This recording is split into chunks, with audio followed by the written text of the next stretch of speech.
मैया को सखी देख करके आई, दरवाजे पर कौन आवाज लगा रहा है।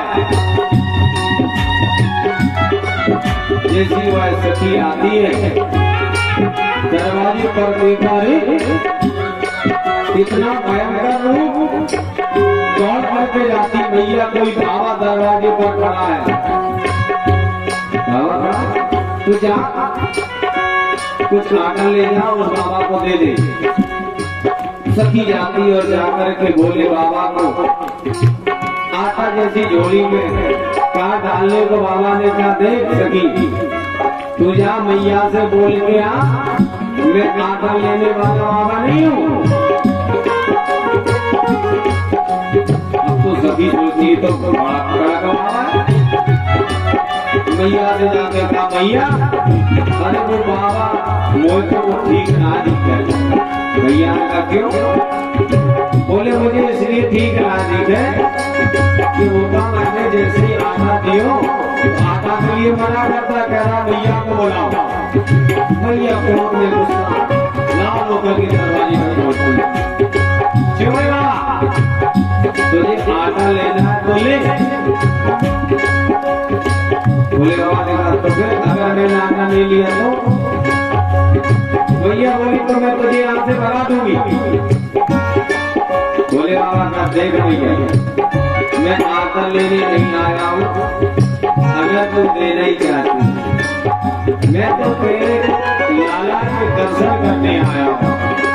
अरे मैया ने तेरे रूप देखा, अरे बाबा इतने गले में सर्प लगाए हैं, इतने बिच्छू लगाए हैं, इतना भयंकर रूप बनाए हैं। इसे देख करके मेरा कन्हैया तो फोटो में भी अगर कहीं सर्प दिखाई दे जाता तो डर जाता है। मैं तुम्हें कन्हैया के दर्शन ना कराऊं, क्योंकि अगर कन्हैया डर गया तो समझ गया। बाबा ने कहा देख भैया तू ना जाने अपने छोरा, मैं जानता हूँ तेरा छोरा क्या है। भैया वो डरे ना है, कैसे ही कहते भैया को विश्वास नहीं होता है। बाबा को बहुत समझाया, बाबा ने कहा देख भैया मुझे दर्शन करा दे। भैया ने कहा मैं तुझे बिल्कुल दर्शन नहीं कराऊंगी, तुझे जो चाहिए वो ले जा, तुझे रथ चाहिए, घोड़ा, हाथी, जो तू मांगे मैं तुझे वो देने को तैयार हूँ, लेकिन मैं तुझे कन्हैया के दर्शन नहीं कराऊंगा। बोले बाबा ने कई बार कहा मैया नहीं मानती। बोले बाबा ने कहा ठीक भैया, अगर तू दर्शन नहीं कराएगी तो मैं यही बैठा रहूंगा। मैया ने कहा तू बैठा। बोले बाबा ने कहा देख भैया मान जा मेरी बात, तू मुझे ना आएगा, मैं अगर बैठ गया तो यही बैठ करके तपस्या करूंगा, किसी ना किसी दिन तो बाहर आए नहीं तेरा छोरा, फिर मैं देखता हूँ। अब तो मैया को क्रोध शांत हुआ। अरे बाबा ये हमें लगता है ये बाबा खड़िया नहीं है, ये बाबा बढ़िया है। मैया ने कहा देख बाबा मैं तुझे समझाऊं, मेरा लाना बहुत छोटा है, इसलिए बहुत बड़ा डर लगे। बाबा तू मत देख, तुझे जो चाहिए मैं देने को तैयार हूँ। बोले बाबा ने कहा देख भैया मुझे कुछ नहीं चाहिए, मैं तो सिर्फ दर्शन करने आया हूँ। तो मैया ने कहा तू एक काम कर, या तो ये सपन का जैसे ही कहा भीतर से कन्हैया रोने की आवाज आती, मैया दौड़ करके जाती, और जैसे ही दौड़ करके जाती है मैया ने देखा पीछे कोई बाबा तो नहीं पीछे से आ रहा। सखी से कहा जा देख बाबा बाहर है कि नहीं। सखी दौड़ करके जाती है, बोले बाबा उस दरवाजे पर पहुंच जाते, उधर से आवाज लगाते हैं। मैया उस दरवाजे पर पहुंचती, देखती बाबा उस दरवाजे पे खड़ा है। अब वो चारों दरवाजे पर बाबा आवाज लगाते, मैया जा करके देखती, घबरा जाती। हमें लगता है आज छोरा को या बाबा नजर लगा देते। बहुत समझाया जब भोले बाबा नहीं मानते। भोले बाबा ने कहा देख मैया तू एक बात तो दर्शन करा दे सही, कि एक झलक पाने आया वो तेरी गली में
जैसी दरवाजे पर खड़े होते मैया ने कहा चल तो ठीक सही बाबा, मैं कन्हैया को वही लेकर के आती हूँ और तुझे दर्शन कराती हूँ।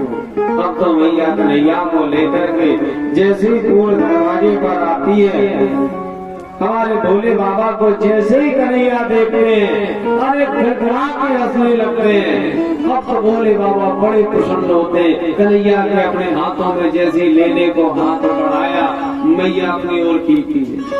मैया कहती कहीं ये बाबा ये भस्म रंगाए, कहीं कन्हैया को छू लेगा, जल कहाँ से बैठ के आया, कैसा आया क्या नहीं, मैं इसे हाथों में नहीं दे सकता। जैसी देने को मना किया, अब तो मैया की तरफ जैसी कन्हैया हो रोने लग जाए और बाबा जैसी डमरू बजा दे कन्हैया हंसने लग जाए। बोले बाबा ने कहा भैया तू दे तो मुझे, मैं तेरे लाला की नजर उतार देता हूँ। जैसे ही कहा कि नजर न लग जाए, कहीं नजर न लग जाए,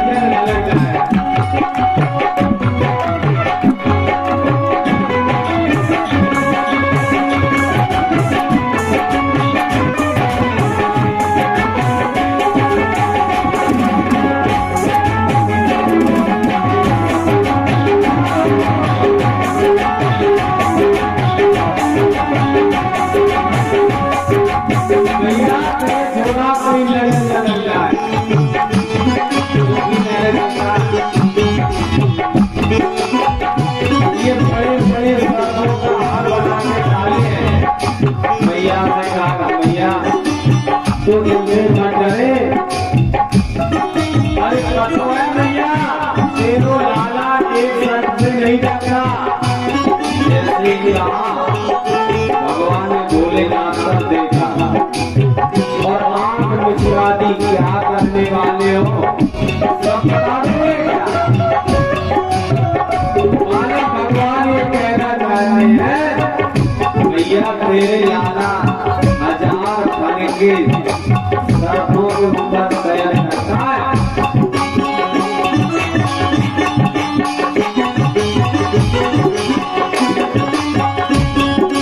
नजर न लग जाए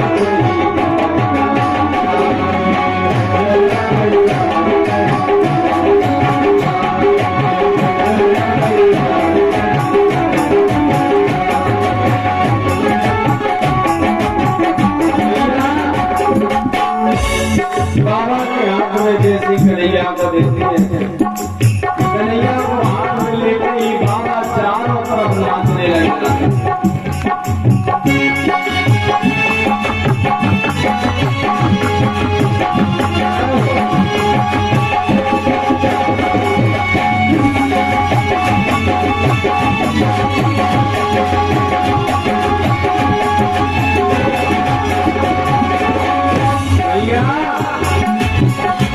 युग युग जी हरी यशोदा मैया तेरो लले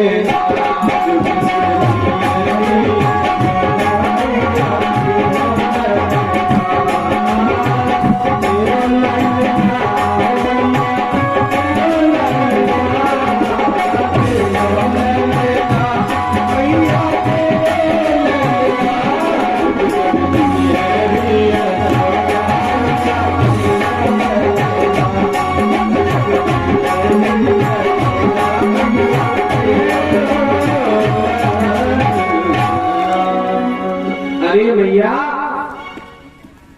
मैं जाको आशीर्वाद देखो जाऊं, जा तेरे छोरा को आंख से नजर आए लगे। और जैसे ही कन्हैया को हाथ में लेते कन्हैया बड़ा प्रसन्न होता, भगवान भोलेनाथ के मुखमंडल को देख करके बार खिलखिला के हंसने लगते हैं। अब मैया ने सोचा ज्यादा समय हो रहा, या कन्हैया को मैं हाथ में ले लूं, और जैसी कन्हैया को हाथ में लेती कन्हैया रोने लगता। अब तो ये दशा देख करके मैया के आंखों से अश्रुपात होने लगते। हमें लगता है यह टोना बाबा ने कर दिया कि करना चाहे कोई जादू टोना, ये बाबा से मोह डर लागे। हमें लगता है इसने ये कोई जादू टोना किया है, जिसके कारण ये मेरी गोद में आता तो रोने लगता है और बाबा के यहाँ जाता तो हंसने लगता है। अब तो भोले बाबा ने कहा मैया मैं चलता हूँ। और जैसे भोले बाबा चलने लगे कन्हैया रोने लगा। भोले बाबा दरबार से बाहर निकलते ही मैया दौड़ करके आती, क्यों रे बाबा, तूने जो कहो मैंने वो किया। तूने कहा अपने छोरा के दर्शन करा दे, मैंने दर्शन करा दिए, अब तू या क्या कर दियो। जैसे ही कहा तो मैया घबराने लगती। हमें लगता बाबा ने कोई जादू टोना कर दिया, मेरे लाला का क्या होगा। भोले बाबा ने कहा मैया तू एक काम कर, अगर तुझे ऐसा लगता है कि मैंने कुछ किया है, तू जा मेरा मंदिर अपने दरवाजे पर बना दे। तो उसी समय भोले बाबा का सुंदर सा नंद बाबा ने अपने महल में नंदेश्वर नाम से मंदिर बना दिया। वो नंदेश्वर भगवान की जय हो। भगवान इस प्रकार से भोलेनाथ ने कन्हैया का दर्शन किया कि बारे योगी नंद भवन में और ब्रज में बासों की जय, कि जब जब मेरो लाला रोवे तब तब दर्शन दीजिए। सुंदर सा मंदिर बनाया। मैया बड़ी गदगद है। अब तो कन्हैया को जब भी नजर रखती है, मैया जाती भोले बाबा के मंदिर में कन्हैया को लिटा देती। कन्हैया भगवान भोलेनाथ के दर्शन मात्र से सारी नजर विश्वास खत्म हो जाता है। मैया बड़ी प्रसन्न होती है। इधर कन्हैया की आयु 1 वर्ष की हो जाती है। नामकरण संस्कार के लिए सोचा कन्हैया का नाम संस्कार करा दे। सभी एकत्र हुए ब्रजवासी। नंद बाबा से कहा, देखो बाबा, तू जब जब कोई कार्यक्रम घर में करता है ना, तभी कंस कोई ना कोई उपद्रव करता है, इसलिए हमारी इच्छा है कोई बड़ा कार्यक्रम मत करो। नंद बाबा ने कहा, भैया मैं कौन सा बड़ा कार्यक्रम करता हूँ, या बताओ, या ब्रज में अपने आप सब आते हैं, अब मैं अपने दरवाजे से कैसे बजा दूं? सब चाहते मैं नंद बाबा के छोरा के दर्शन कर लूं, इसलिए कोई भी उत्सव छोटा नहीं होता। नंद बाबा ने सोचा जाकर के कंस के यहाँ का हालचाल लेकर के आऊं, क्या हालचाल है, क्योंकि जितने भी राजा है वो सब कंस को कर देने जाते हैं। तो नंद बाबा कर देने के बहाने मथुरा जाते, कंस के यहाँ का हालचाल दिया। पता चला कि कंस ने अनाउंस करा दिया कि ब्रज में जितने भी बालक पैदा हुए साल भर के अंदर, उन सबको मृत्यु दंड दे दो। अब तो बाबा घबराते हैं। इधर के आओ, बसदेव के पास बाबा मिलने जाते हैं। बसदेव को सोचा ये हमारे मित्र अपार कष्ट, इनके साथ 8 पुत्रों को कंस ने मार दिया, इसलिए नंद बाबा बसदेव जी के पास सांत्वना बनाने के लिए जाते। भैया अब जो भी है परमात्मा के हाथ में, भगवान सब कुछ अच्छा करेंगे, नाना प्रकार से समझाते हैं। इधर कहा, भैया आपके आशीर्वाद से घर में छोरा भयो है और मुझसे वो अकेले उत्साह मनाया नहीं जाता। परमात्मा शीघ्र करे कि आप लोगों को बंधन से मुक्त करे। जब तक वसुदेव तुम आनंद उत्सव में सम्मिलित नहीं होता, वो आनंद नहीं लगता, क्योंकि मित्र का मतलब ही है, मित्र ही दुख रज मेरु कर जाना, आपन दुख मेरु रज कर जाना। माने मित्र का जो दुख है वो अगर तिनके की भी समान हो ना, तो उसे विशाल समझना चाहिए, और अपना कितना भी विशाल दुख बना रहा है, अपना रज के समान समझना चाहिए। तो इतना उत्साह होते हुए भी नंद बाबा के मन में ये उदासी है। क्या वसुदेव जी आप होते तो और उत्साह होता, लेकिन क्या करें, अब हमें ये समझ में नहीं आता है कि तुम्हारी पत्नी जो रोहिणी है उनको भी बालक हुआ है और तुम्हारी भाभी को भी बालक हुआ है, तो हमें ये बताओ नामकरण संस्कार किससे करा? वसुदेव जी ने कहा, आप मित्र अपने हिसाब से विचार कर लीजिए, क्योंकि हमारे यहाँ के तो जो पूज्य गुरु है वो गर्गाचार्य, जैसे कहा गर्गाचार्य तो क्यों ना गर्गाचार्य को बुला के कराए। वसुदेव जी ने कहा, अगर कंस को पता चल गया कि गर्गाचार्य जाकर के नामकरण संस्कार करा रहे हैं, तो ऐसा न हो आपके पुत्र पर कोई अनिष्ट कंस कर दे। नंद बाबा ने सोचा बात तो सही कह रहे हो। वहां से लौट करके नंद बाबा विदा लेकर के आते हैं, और जैसे ही रास्ते में आते तो क्या देखा कि रास्ते में गर्गाचार्य अनायास दर्शन हो जाते हैं। अरे भैया, अरे नंद कहाँ जा रहे हो? जैसे ही कहा नंद प्रणाम किया नंद बाबा ने, अरे प्रभु मैं तो वैसे ही भ्रमण करता हुआ कंस के यहाँ गया था कर देने के लिए, बस देव से मिल करके आया हूँ, कैसा हालचाल है? सब गर्गाचार्य ने सुना, और गर्गाचार्य ने कहा सुना है कि हमारे यजमान की पत्नी को पुत्र हुआ है। अब नंद बाबा कैसे छुपा जाए कि आपके यजमान वसुदेव हैं, उनकी पत्नी रोहिणी के गर्भ से बालक हुआ है? बोले हाँ प्रभु, रोहिणी के गर्भ से बालक हुआ है। तो नंद बाबा कोई बात नहीं, अगर वो जेल में बंधन में पड़े तो ये सारे संस्कार करने को आपको अधिकार है। नंद बाबा फंसते जाते हैं। नंद बाबा ने कहा तो ठीक है प्रभु, एक काम करोगे प्रदेवता आ जाओ और आजा करके बच्चों का नामकरण संस्कार कर दो। शुक्र का आमंत्रण कर दिया। यदु राम रमाचार्यो ख्यातस्य भुवि सर्वदा।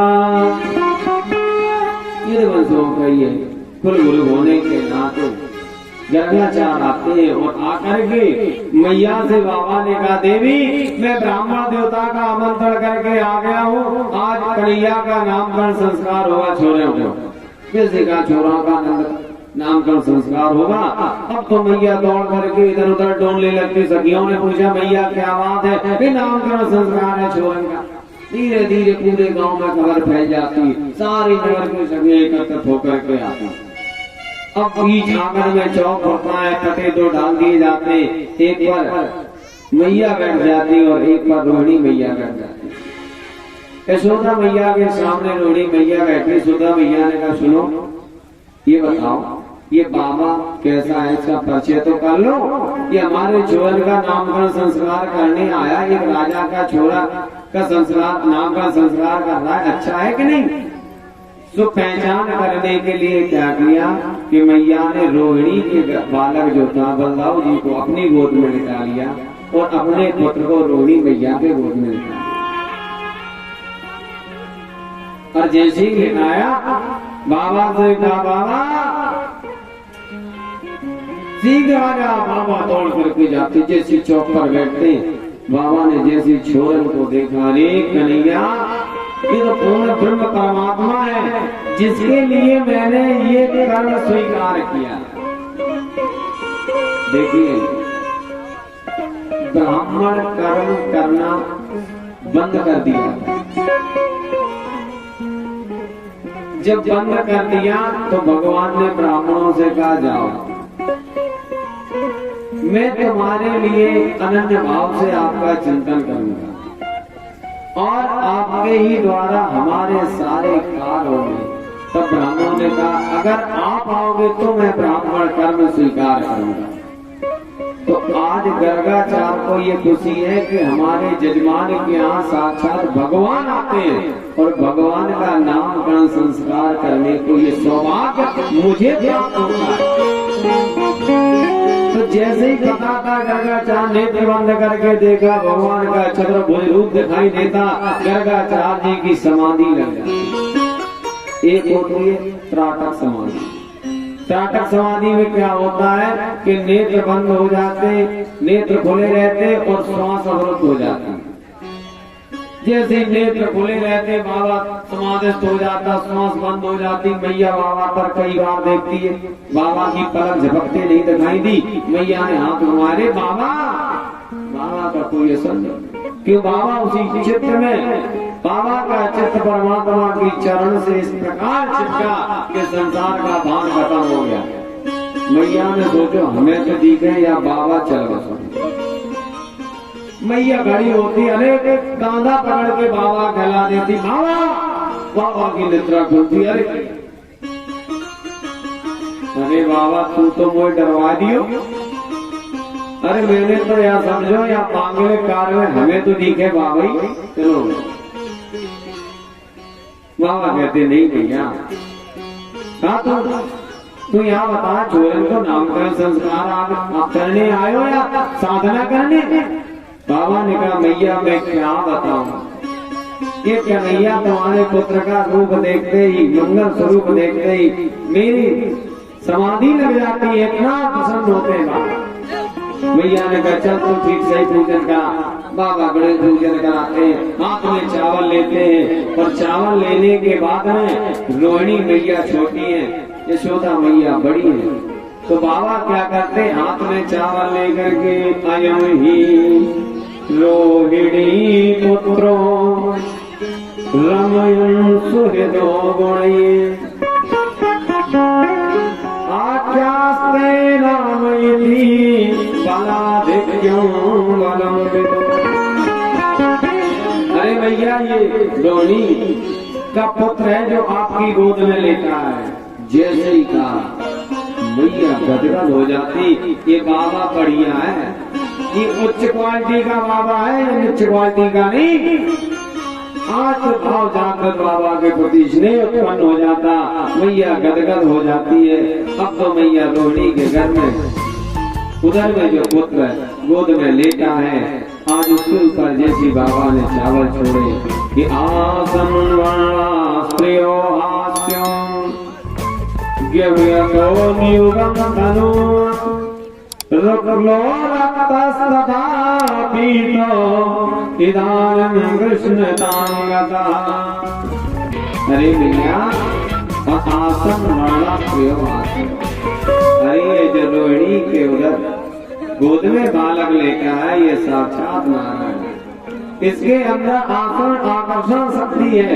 शुक्लो कभी ये शुक्ल वर्ण के थे, कभी रक्त वर्ण के थे।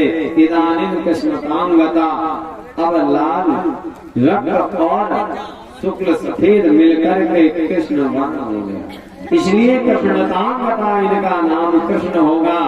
और आख्यास्ते इति बलादिक्यम, और ये जो रोहिणी के पुत्र हैं इनको बल की अधिकता होने के कारण इनका बलराम नाम होगा।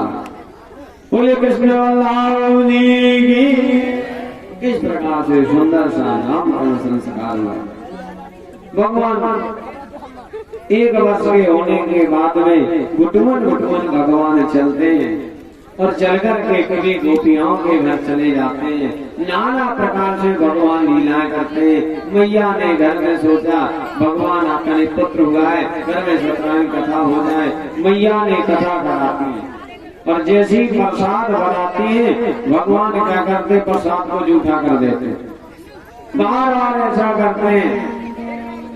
अब तो मैया गुस्सा होने लगती, कन्हैया दौड़ते हुए जाते हैं बाबा के पास। बाबा मंदिर में बैठे पूजा करते हैं। बाबा ने सारे देवताओं को नहला दिया। जैसे ही सालिग्राम जी को उठाने का मन किया तो क्या देखा कि सालिग्राम जी गायब। बाबा चारों तरफ ढूंढते, आवाज दी क्यों? अरे देवी सालिग्राम जी पूजा घर से कहाँ गए?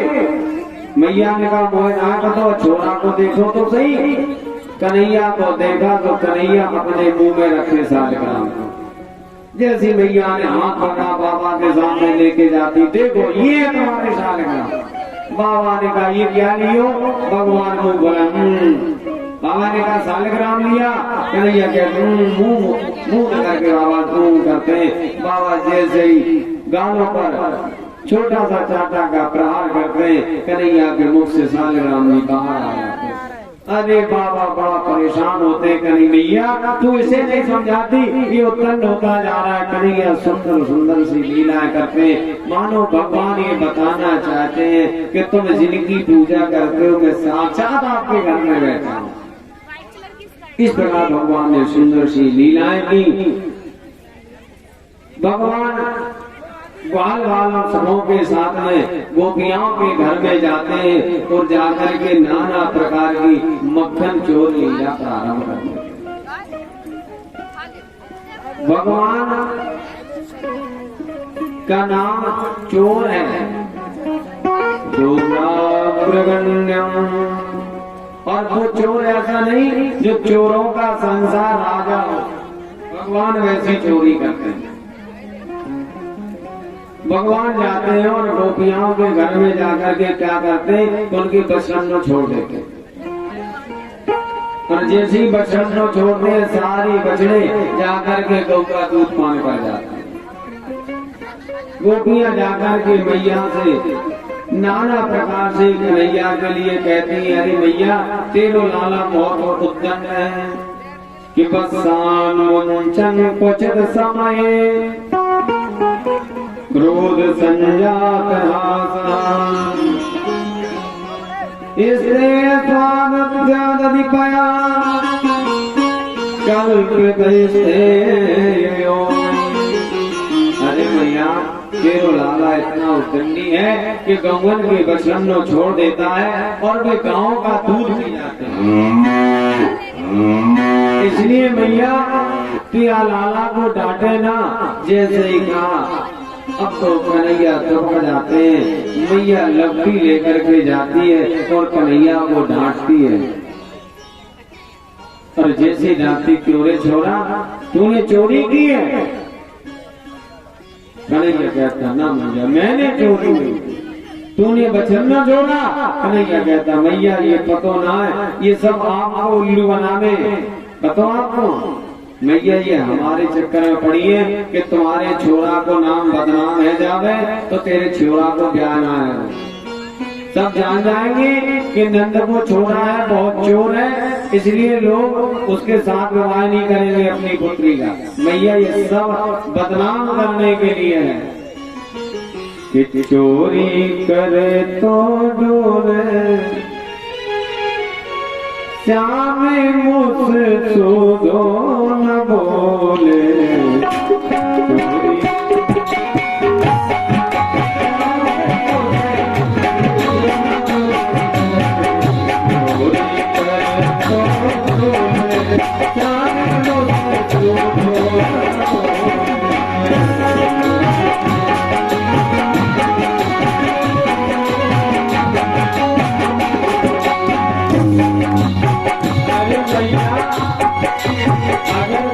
कन्हैया की मैं शिकायत करूं तो उल्टा ये मुझे ही आता है। जब तुम्हारे सामने एक ऐसा छुपा है, जब भी मैया इसकी कहां तक कहूं, जब ही देखे सोनी बात कर, जब ही देखे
मच्छर तो आपने देखा ही होगा।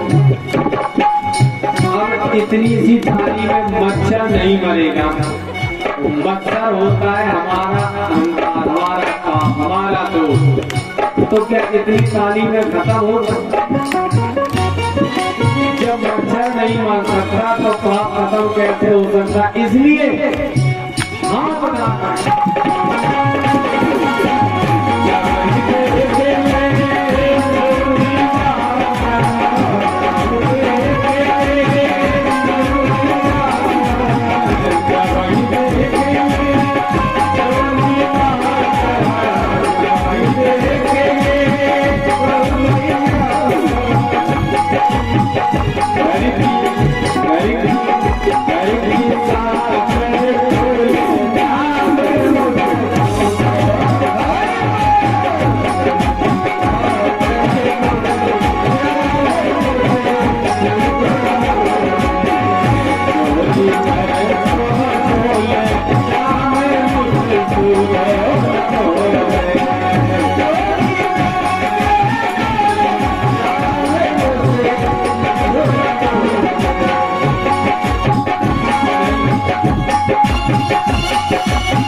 मेरे घर में आवे मटकिया फोड़ देवे मैया जदी आया में जदी मेरे गाय मटकिया फोड़े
छोटी सी सूचना 11,001 शिववती पाठक बुआ जी हैदरपुर 101 कमलेश कुमार तिवारी जी सूपा 5101 सियाराम द्विवेदी हैदरपुरा 1101 जगराम वर्मा जी पूर्व प्रधान जी हैदरपुरा 101 लल्लू राम कुशवाहा जी हरौली 1101 गुप्तदान 51 रुपए बाल कृष्ण पाल जी हरौली 101 केशव औतिया जी माधोगढ़। बहुत सुंदर इनका इस यज्ञ में पावन सहयोग आया है। मैं इनके भगवान से प्रार्थना करता हूँ कि भगवान इनको हमेशा संबल दे, बुद्धि दे, बल दे, धन लक्ष्मी वैभव दे, जिससे इनको हमेशा ऐसे यज्ञादि कार्यों में अपना धन देने का सुंदर सा हृदय बना रहे। जय श्री राम, जय श्री कृष्ण। भगवान माखन की चोरी करते हैं, सखियों के घर जाते हैं और जाकर के मटकियों को फोड़ते हैं। जैसी सखियां आकर के मैया से शिकायत करने जाती हैं, कन्हैया मैया को समझा देता, मैया ये तुम्हें पता ना है। इन सखियों की राजनीति है कि हम कन्हैया की बुराई करें, कन्हैया को झूठा साबित करें, इसलिए सब हमारे पीछे पड़ी रहती है। मैया कन्हैया समझाती, कन्हैया देख मान। मैया से कन्हैया कहता, मैया मैं नहीं करता हूँ।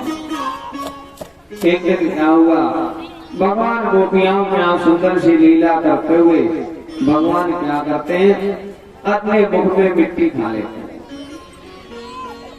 जैसी मिट्टी खाते बलदाव जी देख लेते हैं, देख करके दौड़ते हुए कन्हैया का जुड़े मुंह दिखाते ने माटी खाई। भगवान कहते, भैया मैंने माटी नहीं खाई। बलदाव जी मुंह पकड़ के मुंह खोलते तो माटी का ढेला मुंह में रखा है। हाथ पकड़ के मैया के पास ले जाते, जैसे रास्ते में जाते हैं, जैसे ही दहरी को पार करते, कन्हैया ने कहा, देख तू आज मेरी कह दे मैया से, अब कल मैं मैया से शिकायत करूंगा, दाऊ भैया भांग का गोला खाते हैं। अरे दाऊ भैया ने हाथ छोड़ दिया। क्यों रे, तुझे पता है? कन्हैया ने कहा, वो सब पता है, और किन किन के साथ बैठ के खाना ये भी पता है। अब तो बलदाव जी ने कहा, तो गड़बड़ हो जाएगा अगर कन्हैया को लेके जाते। तो बलदाव जी ने कन्हैया को वही छोड़ दिया, वो ठीक है तू अब मैं नहीं जाऊंगा। लौट आते, एक दिन भगवान मिट्टी खाते हुए मैया पकड़ लेती है, और जैसी पकड़ती है मैया कहती, जोरे रमण रे तलोटवा नहीं कियो नयमोना पान रे मन तू समझो नहीं, तब ब्रज को तत्व महान। भगवान उस रज को उठा करके अपनी मुख में डाल लेते हैं। भगवान ये बताना चाहते हैं कि जिसने आकर के वृंदावन की रज में रमण ना किया हो, जिसने यमुना पुलन यमुना जी का जल ग्रहण ना किया हो, उसने ब्रज के तत्व को नहीं जाना। भगवान इसलिए मिट्टी खाते हैं, और जैसी मिट्टी खाते मैया आती है, आकर के कन्हैया का मिट्टी में हाथ बड़े पकड़ लेती है, अरे तूने मिट्टी खाई है? कन्हैया कहता नहीं कि मैया मोरी मैं नहीं माटी खाई, मैया मोरी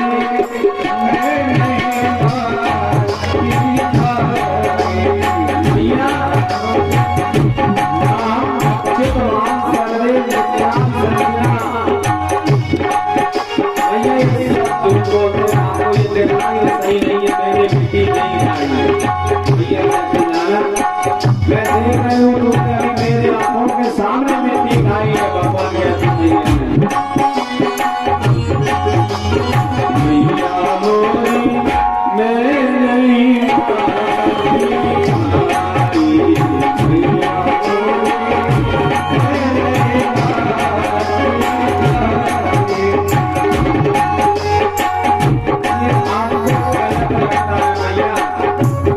मैं मिट्टी नहीं खा सकता, लेकिन भगवान कहते उसी बात को मानी मैया को घर में भगवान लाते हैं।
तुम्हें ये लगता है भगवान मैया से कभी झूठ नहीं बोलते।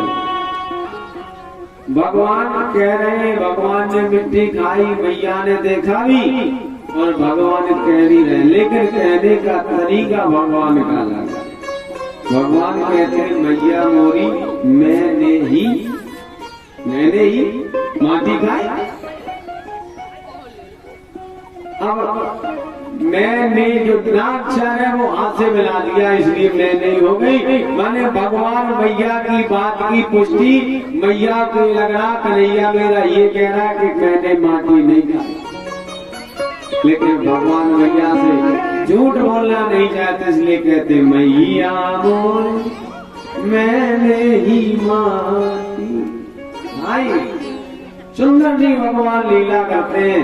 मैया क्या करती, जाकर के कन्हैया को मुख को पकड़ लेते हैं, और जैसे मुख को पकड़ा मैया कहती चोरे मुख को खोल दिखा तो सही। जैसे कहा मुख को खोल दिखा तो सही, भगवान ने उसी समय आदेश किया, योग माया से क्या योग माया, अब तुम्हारा काम है। भगवान अगर आज मैया ने देख लिया तो अच्छा नहीं होगा, इसलिए भगवान मुंह को खोल देते हैं, और जैसे मुंह को खोलते हैं तो मैया को सारा ब्रह्मांड भगवान के मुख में नजर आता है। मैया नेत्र बंद कर लेती है, आंखों को रगड़ के फिर खोल के देखती है, भगवान फिर दर्शन करा देते हैं। ब्रह्मांड के मैया फिर नेत्र बंद करके फिर खोलती है तो भगवान सामने अपनी माया को संवरण कर लेते हैं। जैसी देखा मैया घबराती, चोरे चोरा तेरे मुंह में क्या है? बार बार मैया कन्हैया के मुख को खुलाती है। आज भगवान मैया के दिखाना चाहते मैया, तो सोचती है कन्हैया मिट्टी खा के कोई नुकसान होगा? अरे सारा ब्रह्मांड जिनके उदर में व्याप्त है, भगवान को अपनी ऐश्वर्य माया भी भगवान दिखाते हैं। मैया के मोह को दूर करने के लिए एक वर्ग में भगवान समस्त ब्रह्मांड का दर्शन करा करके अपनी माया संवरण करके भगवान सुंदर से लीलाएं करते हैं। मैया घबराती थी, कन्हैया के मुख में ब्रह्मांड दिखाई देता, अपने कन्हैया को वक्षस्थल से चिपका लेती है और ले जाकर के अपने महल में प्रवेश करती है। अब तो बार बार कन्हैया को देखती है। ना हम वक्षवानंगो सर्वे मिथ्या विशंसना, यदि सत्य गहसता ही समक्षम पश्चिमे मुखम। यह देख करके मैया को बड़ा आश्चर्य होता है। अब तो भगवान क्या करते हैं, सगन के घर में घूमने चले जाते हैं। अतः गोपी भगवान के सुंदर से स्वरूप का वर्णन करते हैं। छोटे से कन्हैया, गोल गोल इनके टमाटर जैसे गाल, सुंदर सा मुखमंडल, तिरछी नजर को देख करके गोपियां भगवान पर इतनी प्रेम मुक्त होती हैं कि कन्हैया के एक क्षण भी बिना मुखमंडल देखे नहीं रह सकती। इतना आनंद, इसलिए इतना आनंद प्रेम हो जाता है। सब व्यक्ति भगवान का चिंतन करते हैं कि तेरी बंद मंद मुस्कनिया पे, वो तेरी बंद मंद मुस्कनिया पे बलिहार राधे जो बलिहार